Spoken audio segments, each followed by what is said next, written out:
Welcome to the Goddesses of Social Work podcast, hosted by Renita Ray Davis, licensed clinical social worker, board-approved social work clinical supervisor, and facilitator of the Goddesses of Social Work supervision community. Join us as we travel through the social work journeys told by the Goddesses of Social Work community members, past and present, as they make their way toward clinical licensure. Welcome back to the Goddesses of Social Work podcast. I'm your host, Renita Ray Davis, and today's conversation is about what it actually means to move from good intentions to real impact, especially in spaces that serve young people. I'm really glad to welcome today's guest, Erika Perry, also known as Coach Perry. Erika is the owner of EP Enterprises and the founder of Youth Talk United. She works closely with youth-serving organizations, coaches, and community leaders to build trauma-aware, emotionally intelligent environments that truly center young people, not just in words, but in practice. She's also the voice of the YouTube channel Behind the Doer, where she pulls back the curtains on leadership, accountability, and what it looks like to actually live the change we talk about. Erika, I am so glad you are here. Awesome. Thank you. And thank you for just allowing me to be a blessing on your platform. Oh, yes. When I think I posted about the 100th episode, and you were one of the ones who congratulated me on LinkedIn. And I was like, will you come on the podcast? And you immediately said yes. Yes, most And definitely. and that is how we are here. So thank you for saying yes. I sincerely mean that. Erika, before we dive in, I'd love for you to introduce yourself in your own words and share what's been most present for you in your work and your leadership lately. Yes, actually, I'm saying you guys, all of the amazing work that I do is most important with youth. Work with a lot of youth organizations. And in that aspect of working of youth organization, it's building emotional, intelligent communities. The organization has been something that I'm so profound on, something that I love doing. Just in my background of social work and psychology is all about making sure we are emotionally sound individuals in the work that we do. As I tell people, we can't walk without emotions. Emotions is the main aspect of everything that we do every day. So why not study it and become a master of making sure we understand who we are as people through our emotions so we can accomplish those things. So in kind of in a nutshell, I love to tell people emotions is my heart. That's what I love talking about. And it actually came back from, as they said, and I seen a young lady talked about this on Instagram. Sometimes we'll end up doing the things that everybody teases us about. All while growing up, I was told that I was just this emotional person. Mom, you're so emotional, Erika. Brothers and sisters, she always emotional. But we do a 360 now, and I get paid to speak about emotions because of that. And it was because I went through so many emotions as a young person and didn't know how to express those. But I always bottled things up, always was just crying. And I always felt things of other people, hence social work, that I always had the need to help or touch or reach someone emotionally. And now I do that and now understand. And now I'm just here in this world to help other people understand how emotions affect everything. I love that, Erika. And as soon as you said you got teased for being emotional when you were little and now you get paid for it, I was thinking of all the different times I have told women, because I'm going to tell you this really quick story. It's not a story, really. It's just a theory I have. Those of us who, because I was one too, I still get teased for it. I still get teased for being Yeah. emotional. And I'm like, yep, I get paid to care. Literally, I get paid to care, Right. you know? And, but one of the things that I have learned in the therapy world of emotions is because of those women like you and me who were teased for being too sensitive, for being emotional, we learn to uh, oppress those emotions. But what ended Yeah. up happening is because those emotions were oppressed, when we were in legitimate danger, emotional danger, we didn't realize it, right? When someone was hurting us and or we were being taken advantage of, or we were, but because we had oppressed those emotions, we didn't have the alarm systems that went off. And so we found ourselves in these situations. And so now those of us who have been teased and or bullied about being too emotional or being sensitive are having to rebuild that skill and or that Right. gift that was naturally innately given to us so that we are able to set better boundaries now and we're able to. I love what you said. Now you're teaching other people to express their emotions Most definitely. intelligently. Yeah, Yeah, you have to, like you said, that we was taught that, so some of us suppressed it, and that was something that I did. I didn't want to hear that, oh, you're a crybaby or you're too emotional. And I also played sports all the way up into collegiate level, so kind of from middle school to collegiate, I really suppressed my emotions because I did want to be teased. I did want to be talked about. So I took it out on the court. I was just all out basketball player, defensive player, shout out myself to defensive player every year when I played sports because I took out that anger on that court and in sports. Thankfully, sports was there for other children, other young people. They may do it in some other form or fashion, but it should not have been that I suppressed my emotions in sports because I was so afraid of what people were saying, or and not only people, my family and friends were saying about me, that I didn't want to talk about my emotions. I felt as though I was a burden to people when I talked about my emotions. So that's definitely true, and the reason why I'm like, now no, express those emotions, say those things, because they can come up and build up sickness in you on that part of it. Like I literally will have migraines and stuff as a young age, and as I got older and started doing the work that I was doing, I was like, even though I played sports, a lot of my migraines and hurt came because I was hurt emotionally, and it turned into pain. So most definitely, we have to express those. absolutely. And I love because I use that word often too, emotional intelligence. And what ends up happening, like especially from 2, 3, 4 years old to the time that you start doing the work, because you didn't get the practice of Hmm. expressing your emotion, you feel stunted in saying, I feel sad or I feel angry because you pushed it down for so long. You don't know, your throat chakra doesn't know how to literally articulate what emotion you are experiencing. And so how are you cultivating an emotional intelligent environments in the youth centered space? Definitely been a journey. It's been a journey for me because I always tell people anything that you're going to learn, anything that you're going to gain is going to take time. So just because I tell people I'm talking about, I'm doing training about most intelligent, doesn't mean you're going to change in 24 or 48 hours. It's something that you continue to adapt and you continue to grow into. So with the youth serving area, it was more even important and vital for me to understand emotions because our kids work and live and drive off of emotions. I always tell my youth leaders when I'm speaking with them, I always say, check your emotions at the door because they're not the kids going to check it before you check it. They come in the door already vibrating off emotions because that's how they are trained and that's how they live their life. If this crowd is hype, if this person is doing this, then I want to be around it. And it's the same way when they're coming into different rooms. Oh, she's happy this morning. She's energetic this morning. She's excited to see me. She's pumped up. Her emotions are good. I feel safe around her. I feel safe around him.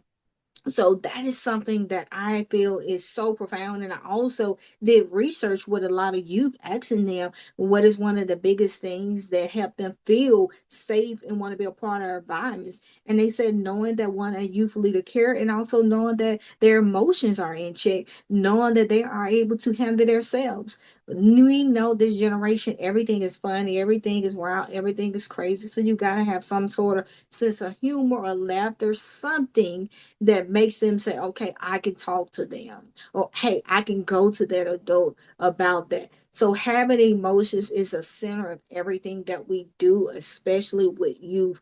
You have to know and how, not only know but also understand how to self-regulate your emotions when you're coming into these spaces. So what I heard you saying is what I tell my social workers, you got to do the work first. Yeah. You got to do the work first, and then you Mhm. model that with the people that you're serving. Most definitely. Yeah. Erika, when you send me your bio, at the end, there was a mantra that I really liked. And you said it was your mantra, and it's don't just talk about change, be a doer of the change you desire to see, which is kind of what we're talking about. Yeah. I'm wondering what was the moment you realized that just having a good intention, like I want to help these youth, Mhm. but not just having the good intentions of doing the work, but actually practicing what you preach. When did you realize that moment for yourself? Yes, it Mm-hmm. came.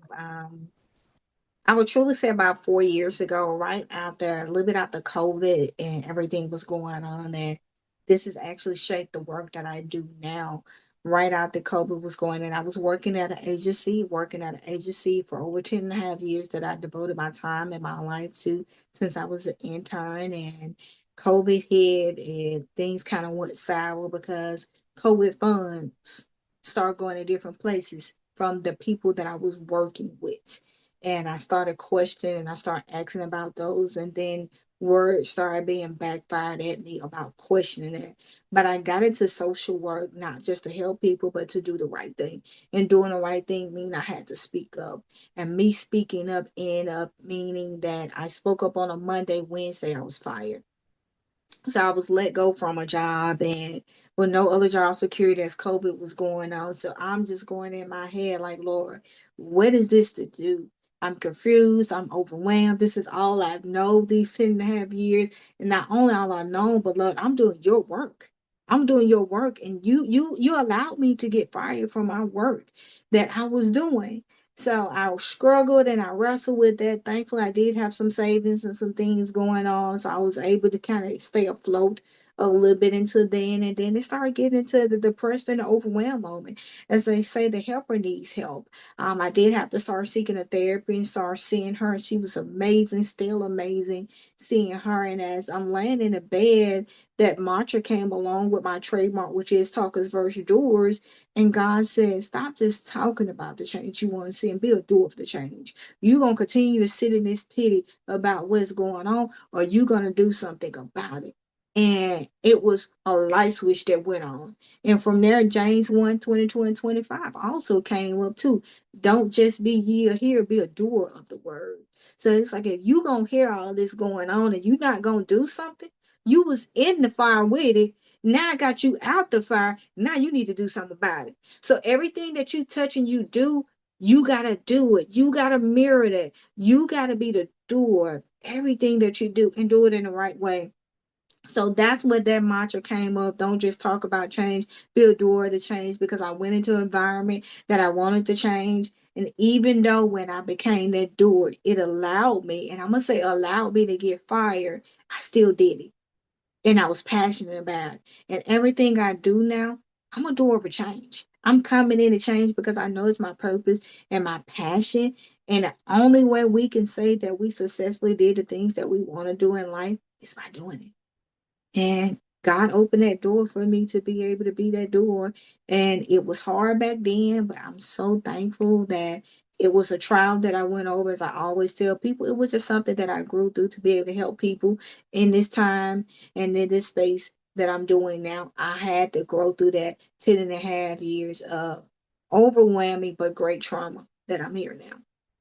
So, Thank you for sharing that testimony. Thank you for sharing that. Because when we say 10 and a half yeah, years, you have put in blood, sweat, tears. yeah, You probably had overfunction, overgave. And then because you spoke up, and then I'm even yeah, thinking, can only imagine all the times you didn't speak up, all the times yes. you didn't speak up. And so when you spoke up, I can only imagine how scared you must have been, and to be that courageous and brave, and then to have invested so much of your life, so much of your So, energy to then be released. And now on the other side of it can say it was for your good. It was all for yeah. your good. It was hard. I can tell you that at first, probably 2 or 3 years ago. I couldn't speak about this without crying. And they say when you start knowing you're doing your work, when you can teach other people do it, and I'm successfully able to talk about it now. So I know that I've gone through that healing time because I will boohoo cry. Because like you said, hey, we're social workers. We're here to help people. And I was in a setting at a nonprofit that was just that, to help people on there, and gave my life. I basically say, like I said, right after college, I went right into that job and was no looking back. So it was devoted time. And again, nonprofit means 40 plus plus plus. So it was definitely a devoted and a lot of time, a lot of stuff that I gave up for it. But again, I'm thankful. I'm thankful for their journey. And thank you so much, because I'm thinking about our audience, and they're either thinking about it's time to leave a job, or I know for me, I don't know if you've experienced this, but when you stay too long, that's how you end up getting pushed out. Go ahead. What are you And going? that's what happened. I Mm-hmm. love that you said it. Mm-hmm. I made several dates that I said I was gonna leave. I had started transitioning of learning more about real estate, doing those different things. I was already working on my nonprofit too that I have and wanted to expand that. And I kept saying the first of the year, Lord, I'm gonna leave. I'm gonna leave again, y'all. March, I'm gonna leave. I kept giving these dates of when I'm gonna leave, or making excuses when I'm gonna leave. And God said, since you keep making excuses, I'm gonna go ahead and push you out. Because I'm tired of your excuses. And I'm gonna push you out. And that's the thing about God. When you don't do it on your time, he's God, he's your father. He gonna discipline. So it hurt. He had to whoop me a little bit to be able to say, next time when I say leave, move. It was 3 years I had already been saying that I was going to leave, and time was already, because I was getting the overwhelm. I was getting the anxiety. I was burnt out. I was just like, I know it's time for a change. This is not a place for me. The direction it was going, the things that they was doing, I was just like, it's not me. It was so bad that even after I stopped working there, or even after they let me go, all of a sudden I used to have pains in my stomach. I used to just feel sad and everything going to work. And I went to my doctor and I got a checkup, and she was like, "You looking, you glowing." I'm like, glowing. I'm hoping my insurance gonna go through here because they let me go. And went to my therapist. She said, "You just sound so good." I'm like, "What did it mean?" And I started watching. I was sick. Every morning I got up to go to work, I would get so overwhelmed. I would have migraines. I would just be like, God, what is going on with my body? But my body was so fed up that I was sick. Later on Sunday nights, I would be in the bed tied up like I was having cramps. My body had already broke down. And y'all, we have to listen to the signs of our body. We have to listen to what we're going through, because our body and our emotions is going to tell us before anything else. And I would still get up that morning, sassy my tail up them stairs, get in that office, close the door, cry for 3 to 5 minutes, and then come back out and say, "Hey, what y'all need me to do? What's going on? Oh, go to the next place." And the same time, I'm looking at the clock, count down every minute to go home so I can get back in the bed, and I do it all over again. So it was an awful time, and it was funny that I did look back. I said, God, you kicked me out of there because you knew I was going to continue to make excuses. But how he did it, it was just like, not only am I going to do it in a way that you're going to know it's me, but you're going to also take this lesson with you, because these was people that I started a job with, that I babysitted their kids, I coached their kids, I talked to their kids. And so he said, I'm going to remove everybody from around you so you can only hear me. And that's definitely what it did during that time. In it, in it, in it. But the thing Mm-hmm. is, I love what you said too. There was so much of this. Oh, Erika, thank you so much for this testimony. But the thing about I'll take everybody from you so that you'll know that it's me.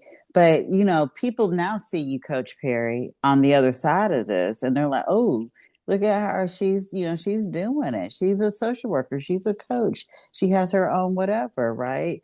But they see that and don't know the stumbling that, even though God took you from that and took the people away, this wasn't like this graceful journey. to Coach No, Perry. Yeah, you want to talk a little bit about that? It was a definitely lot of not. falls and stumbles, I'm sure. Yeah. Like you said, gracefully broken. It was definitely a lot of stumbles, definitely a lot of falls, and I'm still stumbling falling. I tell people that every day. It's still doors that I'm knocking on that people are not allowing me in. I make it look good because God is good, but trust. As my platform is behind the door, where we talk just about that. Being behind that door, we go through, we struggle, we have problems because we are fighting to help someone else. Anytime you're doing something and it's at the well-being of other people, you're going to go through challenges. You're going to go through strife from people, and it's definitely have been there. Doors closed after doors closed, and I believe slowly a lot of doors have been closed in ways because I was allowed to see how things was 10 years ago. So I know I'm not accepting it now. So I check it at the door. And that comes just with my emotional willpower that I have now of studying emotional intelligence, of having that willpower to say no, that everything that looks good is not good. I've turned down speaking engagements because it doesn't align or fit with my purpose. Again, if you would have had 10 years ago, I would have been excited to help anything, any organization. But God has to grow you so you can get there. Those things that I turned down, did it affect me? Yes, because I got bills like everybody else. But I had to say, God, I'm going to depend on you on this. And a lot of circles I'm no longer in or part of too. And that has been a big thing because a lot of people I used to do things where they're like, hey, I need you here, I need you there. And I'm like, no, that time ran out. That's expired. I'm not going to be everything for everyone no more. I can't do that because I burnt myself out spreading myself thin on that. I lost a lot of things. I also work with a lot of people that I did engagements with, and I never heard anything back, nor did I never receive a check. But again, emotional intelligence, or being emotional enough to say, you know what? Let me look at this. Let me think through this. Why did I go through this situation again? How did I put myself in this situation? And what shall I do to continue on that this doesn't happen to me again? Because everything we have to look at life of what do we get out of these lessons that we're getting into? So, as you said, it hasn't been peaches and cream. It's still not. I know everything will get better, but I just really think in life, if we're not going through some form of challenges or trials, then we're not learning. So, I wouldn't take away the trials and the tribulations for me to learn and get better because of those things. I'm here now and I'm able to speak again on this platform and hopefully enlightening and helping someone that may be challenging or going through something, saying it's okay. You went through that storm, but I promise you, every storm that we go through, we can use that storm. That's what they call wisdom. That's what we get wisdom, not from textbooks. I in social work, you get the new graduates coming out, and they're like, "Oh my goodness, this doesn't look anything like what they said in the classroom or in the At textbook all, it's at not. all." Right? It's through that lived experience that we gain wisdom, and then I believe we weren't just given that wisdom or had that lived experience just to hold on to it for ourselves. Right. It is to share with other people, to be like, I may not be the exact same thing you're going through, but I know that energy. And let me tell you some of the things that I've done. Let me tell you some of the things that I've seen other people do. And that's how we get that lived wisdom. Can I speak to something else? You know how you said you turned down some things that may not have been, and or you might have had some goals that didn't pan out, or some doors might have closed. I just had this the last 2 or 3 weeks, and this is my new philosophy or theory. It's because it's too small. That was too small. Mm. God has something so much bigger for Yes, you I can that see if that. you had Mhm. gotten that thing, you would have been Yes, locked into something, because society and our own structural goals are like, this is the next step, this is what I should be doing yes, next. But getting into that, I remember I wanted to be on the board of social work exam. I don't even know why. It was a very brief, but I did all the work to get, and I didn't get on it. And I was hmm. so relieved.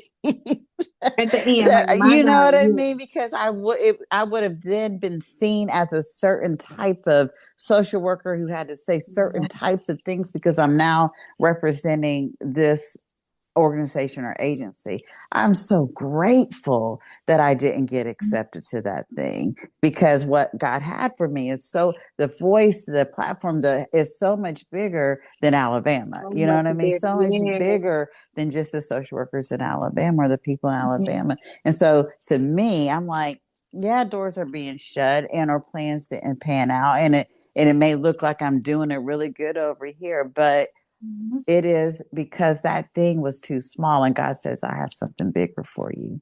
Got something bigger and greater. Yeah. And I love you said patience is being a part of emotional intelligence. I literally was talking about that just an hour ago, because I do believe patience is a part of being emotionally intelligent. And Mhm. as you are building and stumbling and gracefully broken, doing the thing and making mistakes, having lived experience, gaining wisdom, the thing is, Mhm. it takes patience to get to that full harvest. Yes. But are you enjoying the journey? I'm enjoying the harvest. I'm learning so much Mm-hmm. about me. I am a better woman, a better friend, a better sister, most definitely a better daughter. Growing up as someone that was teased about emotions, that was just a strife in a relationship me and my mom had. So being just a better daughter, someone that can come to her mom and express herself. I really didn't know how to express myself because, as you know, we social workers with our background, the work that we do, everybody feel like we want to fix everything when you come. You got something to say about everything. But through my work of learning about my emotions, who I am, and how to express those, made me a better communicator. I love when I go into rooms now and I can pick up on different things and different cues because I've done and I'm doing and will continue to do the work of me.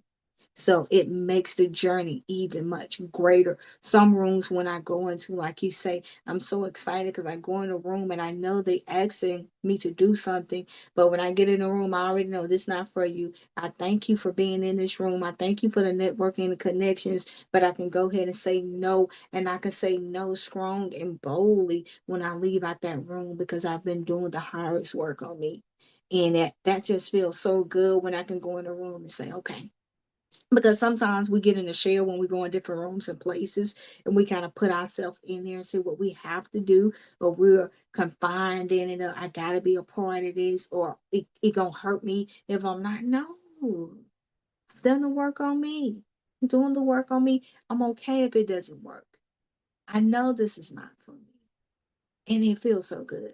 The growth is so great. I think I'm in the best part of my life right now of just continuous journey of growth, and I'm loving every day of it. The patience, just loving on other people because I understand more of the patience that they need, and I understand their emotions more. So my empathy for them is even much better.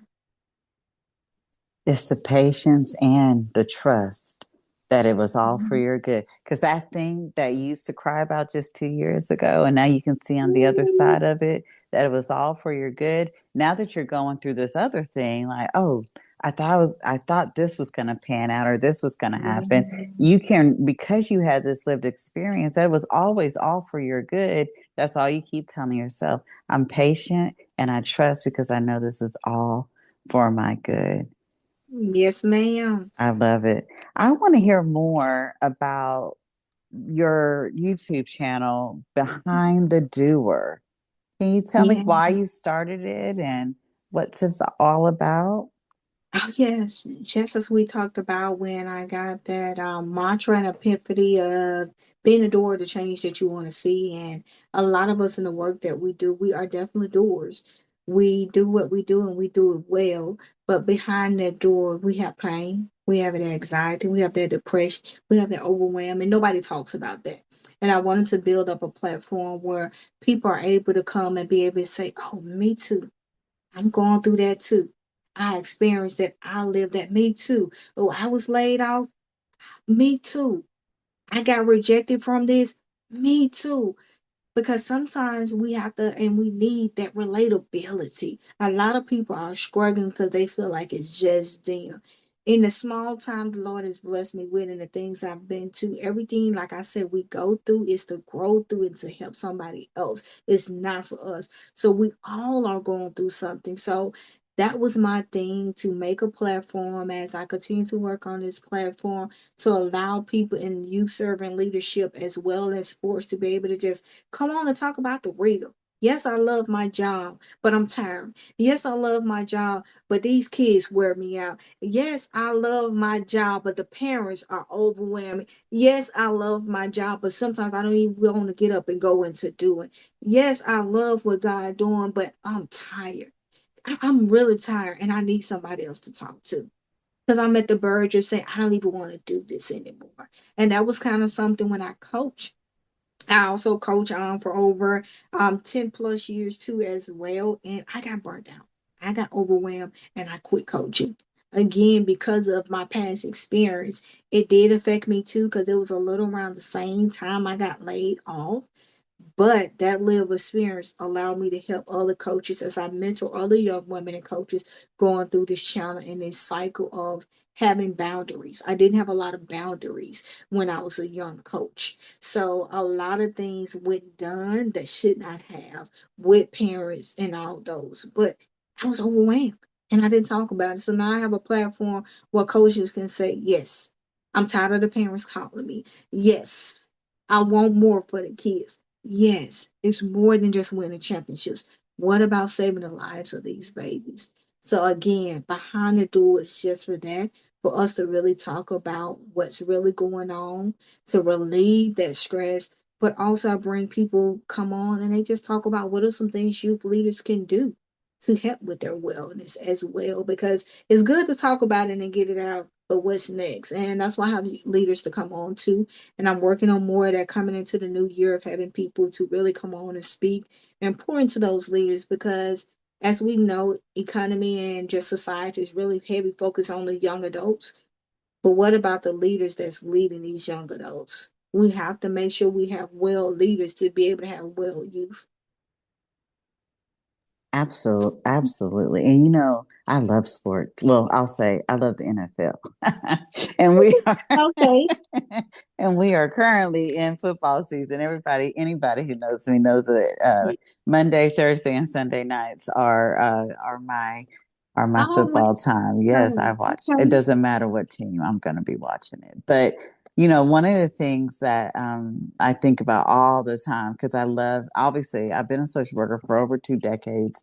So, watching sports for me is about listening to the stories of the players. I love listening to the stories. Even then, this Mhm. has nothing to do with the question I'm about to ask you, but last night getting to watch Philip Rivers come back at the age of 44 after he had been retired for 4 or 5 years. Even though they've lost 2 games, he has been so inspiring and so encouraging. His And patience has yeah, been off the roof of just it, seeing how he step in that position, so poised, mm, and just being authentic in himself. I love that you said that was something that I caught last night. Of like, he is just so authentic. No matter how much time he gonna take on that clock, telling everybody where to go, he's gonna do it because he has something that he's repped and did so much, and it's authentically him. it is authentically him, and I love watching his family, his kids, the Mhm. boys he is, coaching, and right here in Alabama, Fairhope, Alabama, Wow. and it's just such an inspiring thing. But even before Phillip Rivers, and I used to watch a little bit of NBA, I would think often, and I still think this very often, that social work needs to be in the sports world. And so one of the reasons I was super excited about having you on is, one, you are a social worker, but you're also a coach, right? And Uh-huh. there's another layer to this, Erica, that I often talk to my social workers that I have the privilege of supervising about bringing the thing that you're passionate about, like your quote behind you, do what you love, bringing the Yeah, thing that you're passionate about into the profession of social work and combining those things. And it may not look like anything anyone else has done, but it's that right. passion and that I guess we'll even say education that now you're able to offer this thing and it looks authentically you, just like Philip Rivers last night. And but Mhm. also it's something that is a gift to the world. Talk to me about how did you bring social work and coaching together? I'm super excited about that part of your journey. Well, that was my goal on my journey also of coaching. Again, there's growing up, life growing up and everything, and the emotional aspect led me to go into social work. I always wanted to help people. That has always been a part of it. It wouldn't social work, it probably would have been teaching, which teaching is through coaching. And I played ball. I played sports from elementary all the way up to collegiate. So I was blessed to play basketball. As I said, sports was my relief through everything that I was going on at home. So initially, when I stopped playing, I had to go back into it. So as soon as I came back from college and I started working, actually my job that I had the tenure of 10 years on, and my coach kind of thought I was back at home and was like, hey, I need you coaching. My first actual coaching job was back at the middle school that I played. So it was definitely amazing to be able to go back there. My coach that I still call Pops now, that took on more of a father role for me growing up. I went on in, I was able to actually coach alongside of him and went from coaching alongside to coaching and developing teams myself. But because of the work that I do in coaching young girls, even though I had the pleasure of coaching boys too, coaching young girls, I knew some of the things that they was going through from my aspect. A lot of the girls was playing because they was me. They was my mirror. They was going because they had things going on at home. And mine was from abuse, sexual assault, emotional abuse, mental abuse, things that I was experiencing. I can see into those young babies because that was the reason why I was in social work. God gave me that to be of help to other people. So as I started coaching, it only invaded where I won't say it only exploded. I mean, to be able to now you can be able to do this even more on the coaching side. You can really talk to these girls. You can really see things what goes on. So I had the pleasure of my first two coaching jobs where the coaches and the ADs gave me that way, hey, come sit down with the girls, talk to them more. They would tell me, we want you to talk to them more. We know you understand you have the joy of your work to be able to do it. So I built their relationships with so many young girls of understanding them, giving them that safe environment, that emotional safety that, coach, we can come talk to you about any and everything. Along my last year of actual coaching, had a great team. We had been winning championships, had started an amazing AAU traveling team and doing all that with these young girls. But as I moved into this other team, I wanted to do more with the girls, which was more of mentorship because my nonprofit had including mentorship. So I wanted to bring that into the schools because a lot of the girls at that time was just going through so much. And it was hurting them. Yes, we was winning. Just like behind the door, we was winning, but my babies was hurting. A lot of them I can tell when they was leaving, they was telling me certain things that was just observed for a 12 or 13 years old, or even my 16-year old. And it was breaking my heart. So I went to actually the leading AD at that time and said, hey, I understand that we're winning is great, but I need more time with these babies. I need more time to talk to them about real life. I need more time to talk to them about the things that's going on. This winning can go out the door. And after that conversation, it was my last year of coaching, as that AD told me, Coach Perry, if we put more time and focus on helping them about stuff at home, we won't win championships. And I knew then that was my time to get up out of it. Because I said I didn't come in just to win championships. I came in to help babies in their lives. I couldn't keep that going on, and I know that they were struggling. So it was another time in my life where I felt like I did at that point. I felt like I left these babies down. I mean, I boohoo cried because I knew sports got me out of so much. And I was like, how am I going to tell them I'm not coming back? Thankful a lot of those girls was transitioning into either college or high school, but it was still that some of them from elementary to now still talk to them. We had AAU, but my heart was too heavy. My shoulders was hurting. It was burning with just so much on me. And I said, I can't continue to take this on in my life. And for that social worker, we get into it, we want to do so much, but it's you have to know when to say no. Enough is enough, and I can't carry this load anymore. And that was me. I couldn't carry the load anymore. And I told him, well, if I can't focus on helping them, which is the main thing, because 9 times out of 10, only 1% of these girls are going to go to the collegiate level. This ain't for me. I'm helping with lives. I'm helping them become better women. I'm helping them become better men. I'm helping them to be able to express themselves. I'm helping them to be able to get out of some harsh situations where I know some of them are getting abused at home. And that's what God brought me in this environment for. He brought me to talk to them. I can win at anything, but winning and helping God saving lives, there's no exception. So that was my last year of coaching after that. So I was still able to implement it in some form of fashion there with it. And now I'm continuing to just doing the work in my way, doing it myself in my business now. Yeah. I only love when we get to do it our way. Yes, Lord. Yes. I was thinking while you were talking, I can't remember the name of the player, but it's week 16, 17 in the NFL. And so all the players are just getting banged up, a whole lot and getting hurt, a lot of torn ACLs and all this. But it was a rookie player, and the coach came back after halftime. I watch all the games, so I can't remember which game it was, but the coach came back after halftime and he was like, yeah, he had a lower leg injury. The rookie player did, and the coach came back and he said, I had a few minutes to spend with him, and my heart goes out to him, but you know, well, he's going to be all right, and he'll get over Mm-hmm. this hump or what. I just so appreciated that coach because you only get 10 minutes in halftime, and two Mm-hmm. two two of those minutes are going in and out of the stadium or whatever. But I so appreciate he took some time to go and talk to that young man that even though he wasn't playing anymore and probably out for the rest of the season, he still took that halftime minute to go and talk. And I was like, that's the kind of coach I would want to play for. Because you want to be Thinking seen. of the other players who were still going to have to go out there on the field, watching the coach's behavior, did he go see?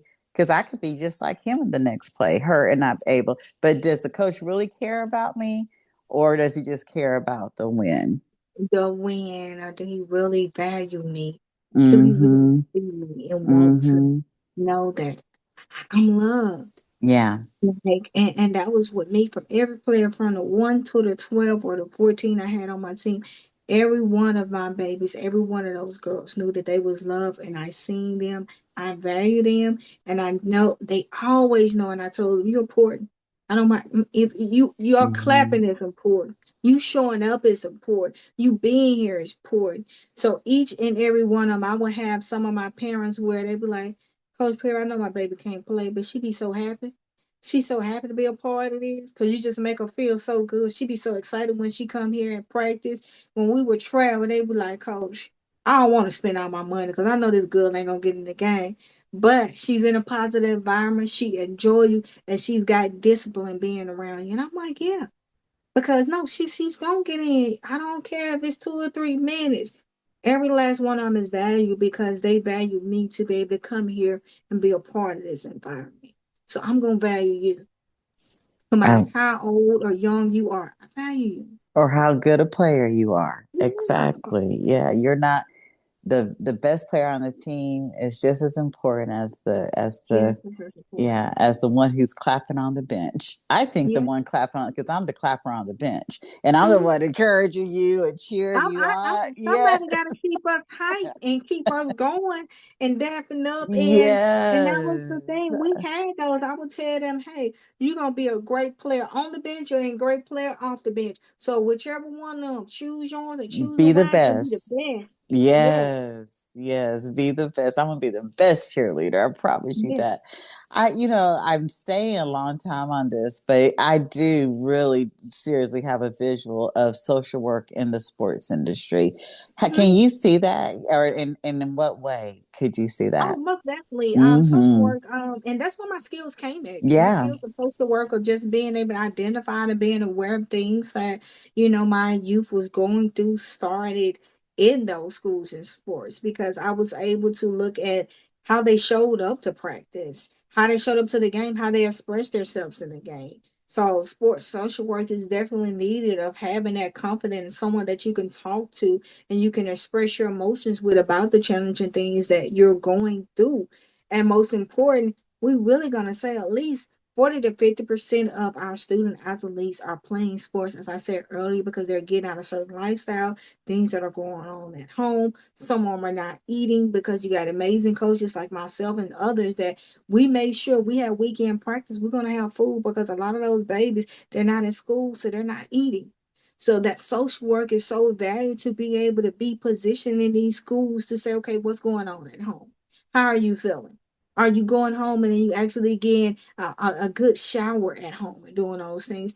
I had a young lady that, doing AAU season, it was the best for her because she got an actual shower every night. I noticed during the season that some of her hygiene wasn't there. As the background in social work, one of the things every year I had my parents, they all brought hygiene products and we had hygiene bags that we gave to every kid. So we didn't feel like we was outing any kid, but if one kid needed a little bit more before the season was over, I'd be like, hey, Shay, I bought you this. I got you a little extra. But if I didn't have that background to identify those needs, like other coaches, it's just, man, they just coming to practice. Just let them go to practice. Let them keep going. But I seen beyond the sports. I seen the need of what was going on. So it was even more favorable for me to sit down and say, okay, we finna end practice early. Just tell me how you doing. How y'all, what's going on? How school go? How class go? And allow them to express themselves and again feel like a human and not just a basketball player or a student that's in there just because people love them because they're athlete. No, I love you because you're whole. So social work in sports is so valuable of understanding the needs that our youth need, especially I would say with NIL and so much going on. Yes, you had a sports psychologist, and I kind of rupture on both of them with psychology and social work, but I think psychologists have this aspect too of working and dealing with things more of the mental and emotional side, but also with the social work, we see more of the tangible things, the resources and the needs. So those are two separate and also can be together though. Yes, right now you're dealing with some emotional mental things. How can we work through that? But also they got some scarces going on of resources that they need. This college student is getting this NIL money, but he wants to send everything back home to mom and dad. How do we help them get these resources in the community? What are resources in the community that can make sure his family have these things and nobody take over on them or use them? So that social work aspect can come in so many different variations. And again, because of my background in it, I would say I was able to be the amazing sports coach that I was, and I still say am. That's why I still use Coach Perry. That is like my love language. That is something that really brought me out of a dark place. And anytime people always say, why you still use Coach Perry? Because being a coach was a part of an athlete that helped me become the woman that I am now. And social work just was like a violin to it with everything. So most definitely. I love that. And I'm like, yes, you still are Coach Perry. Absolutely. Even Yeah. if it's not on the field, you're still coaching, the coaches and the colleagues and the peers and the people that you. So I think, like you said, teaching is coaching, social work is coaching. Yeah. So you're definitely Coach Perry.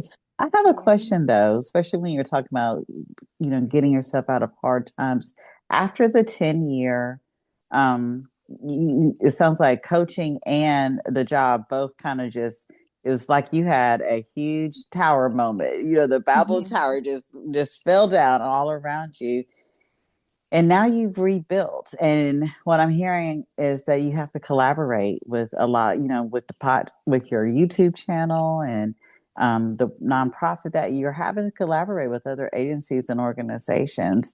you how has it been for you coming out of isolation where everything that you knew for 10 years and the people and the places, and then having to recreate these new collaborations? And again, with that gracefully broken part that we're talking about, how has Mm-hmm. that been for you coming out of isolation to now, again, being on a team, but a team that you're creating? It has been hard. It's been Mm-hmm. frustrating. It's been work. Again, everything I'm looking at now is how can I continue to enjoy this journey of doing it? Because, like you said, it's like a whole new area. As we talked before, I said behind the door, God has His way. Because I'm like, God, you really want me to do this again? Because I was doing a little some years ago, but I don't know if you want me to do this. But I've just been meeting some amazing people on there of being able to be an advocate for them to speak about what they're struggling with and what they're going through and being able to get that off their chest. So that has been definitely a 360 of how I'm approaching people, different ways that I'm coming on social media now. From people just knowing me from just being just Coach Perry, just talking about my coaching and my youth to the work that I actually do with youth, but also youth leaders and how valuable and needed it is because I was that burnt out coach. I was that burnt out youth leader. So reaching out to people now and getting people to actually respond or connect, as you know, has been challenging. And it can be frustrating. I had the pleasure of a lady named Dr. Karen about 2 weeks ago come on my platform, and I will be getting that out. And she just spoke about so many people in youth serviceship, especially women. We have to be okay with cracking the door and helping other people come in. But we get in that door and we close it and we close it tight and we lock it because we don't want nobody to get in instead of helping people. So it has been kind of challenging of seeing how many people actually close the door. Of me saying this is why I got to continue to do the work on this platform to uplift people and to inspire people and to gear people towards the right thing because if you don't, you will get into that mode of why me or I can't do this. So it's definitely been a transition. Again, I'm loving it. It is work because it is a new light. LinkedIn has become my best friend. I was scared of LinkedIn. Didn't know how to use LinkedIn. I'm still working when it comes to LinkedIn, but it's definitely become my best friend to just gain more information and meet more amazing people like yourself. So it's definitely it's work, but I'm up for it. I'm an athlete, so I'm always ready to play ball anytime. Put me in the gym. I'm playing, coach. Oh, you're definitely an athlete. I love that. Mhm. Yes, yeah. Put me in, coach. Put me in. You know, when you were talking about people closing doors, I guess I never thought about. I'm saying it again in this framework. I've never thought about because uh, for me, I have the Goddesses of Social Work supervision community, and I'm super excited. I'm just going to brag just a little bit. Since May 2025, and it is December 2025, we've had 11. I just got a text message at 9:30 this morning. 11 women get clinically licensed. Oh wow, that's That's a amazing. 6 month period. They've been with me for a couple of years. They Amazing. finish their supervision and then they take their license exam. And 11 of them, this as of this morning, have passed and are now clinically licensed. And I was thinking to myself, that's life changing wealth right there. Yeah. That's life changing health. That's life changing in their communities that they're going to be serving. That is what we call legacy, right? And so when Hmm. you're talking about the doors that are being closed, one of the things that I'm like, I'm not closing no doors around here. You know what I mean? I'm a clinical social worker, but in 6 months, I have been a part of 11 women getting their clinical license. And one of the Congratulations. mindsets that I have is that I serve a God of 1,000 heals. You know what I Come mean? Like on. if there's one heal and a lot of people are eating on it now, I got 999 other heals Yes. can go to. But that leads me to the last question I'm going to ask you. When we talked about, because I didn't know, but I know because I've been there and I've done that. When you're supposed to have been done left a place and you Yeah. done told God, I'm going to leave after this paycheck, or I'm going to leave after we do this audit, or I'm going to leave when this person comes back from maternity leave. And then you got to get pushed out. I want you to talk to Coach Perry, the audience members who are like, I know I'm supposed to leave, but I'm scared, or I know that I need to pivot in my career because I'm even thinking about the pivots, the 999. We're not saying throw everything away, Hmm. but how can you pivot and get in more alignment with what it is that you are really good at and what you came on this planet to do. So would you talk to, as our final question, those women or those social Mhm. workers and our people listening who are scared to leave? Mhm. I would definitely say first what you just said was get in alignment. Something that I had to do and something that I love is journaling. And that was something Mm-hmm. at that point I had to do. I had to journal. I started putting down and said, what do I want to do? Is these things aligning with me? Are they helping me? Are they hurting me? That's when I started noticing the pain. So some of you guys may be going through irritability. Some of you guys are waking up and you don't want to even get up out your bed, or it's that job starting to feel like a burden instead of help. Is it where you getting overwhelmed even when talking to the people that you say you're serving and you're helping? Is that overwhelming talking to them? Start looking at some of those things. And if so, it's time to leave. And understanding burnout does not mean you don't like your job. Burnout means there's just not boundaries or alignment there. And it's time for you to do more. You may be at just a season in your life where you need elevation and you've been doing the same thing over and over. And it's so daunting that you don't even want to do the work no more because you feel like I've done it all. And if that's you, then it's also time to move on. But pivot also wisely. Pivot wisely means make sure you have something backed up. I promise you, God, He's going to have you. I'm a living testimony that I've been through it. I've been through, and God is still here. Thank God I still got my roof over my head. Have some stuff not got paid? Yes. I'm going to be real. Some things have happened. I had some crying nights. I had some crying nights. As my parents used to say, I had to go from Paul to Peter sometimes, even being at my age, but it was able to help me with this journey that I had to. Because if I continue to say, let me look at this check, or you continue to say, let me look at this money, you will continue to get miserable in what you're doing. So map it out. We going into a new year. Map out. What are your pros? What are your cons? How is it making me feel? Can I do better? That's the most important question. Ask yourself, do I deserve better? Can I do better? That's a tough question right there. Because if you feel like you deserve better, you want to do better, and most important, you went to school for this. You paid money for this. You should want better. When you actually cross that line of graduation, you said to serve people and serve people with all your heart and be able to be there for people. You can't be there for people if you're not feeling well, if you're burnt out, or you have doing the job because you don't like where you're at. Don't do God's people like that. So I say, think about it, weigh the cons, and definitely say, look, if it's not where I need to be, it's time for me to go. And be okay with knowing that even with your pivot, it may not be where you want to be right now, but God will always bring you back. He's going to bring you back to where you want to be, but also He can't elevate you if He can't trust you. So if He can't trust you to lead something, He won't never elevate you. And as me speaking to you from it was, God could elevate me to the work that I'm doing now because I was still somewhere else. I said I want to get to another place, but He couldn't have elevate me to the work that I'm doing now because I didn't trust that if I let it go, He would do His job as my Father. Now I'm blessed traveling, doing conferences and talking to people. Yes, I have different consulting jobs, but I love what I do.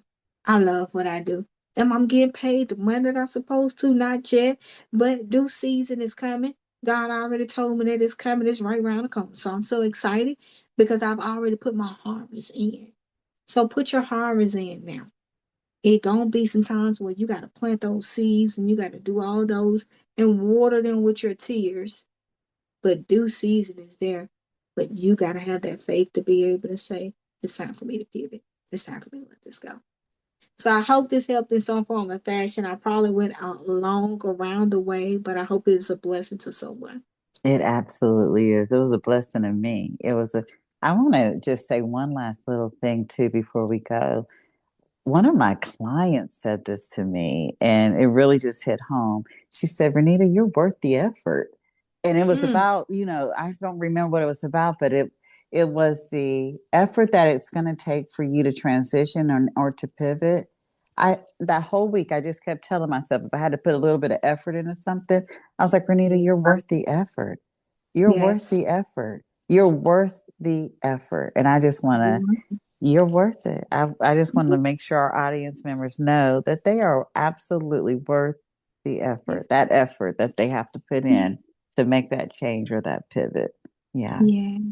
Erika, thank you for taking the time to share this conversation and this season of your life with us. I appreciate your honesty and the way Thank you spoke you. about growth, risk, and learning to move differently as you evolve.